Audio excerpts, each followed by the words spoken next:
অকৃতজ্ঞ সুনীল গঙ্গোপাধ্যায়ের একটি কবিতা।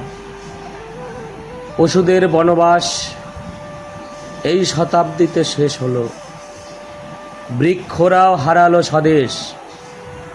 শুধু কি নেবে, কামড়ে ছিঁড়ে নেবে নিঃশ্বাসে, পুড়িয়ে যাবে কিছু, কি দেবে না, কিছুই দেবে না। এত গাছ টেনে নেয় ভূমিরস, তারাও স্বীকার করে ঋণ।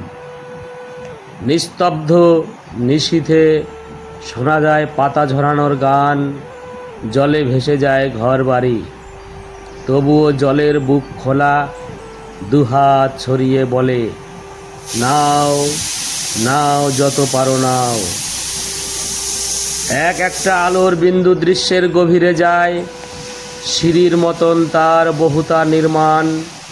মানুষ কি শুধুই ভাঙবে, ছিঁড়বে, পোড়াবে, কিছুই দেবে না? ধন্যবাদ।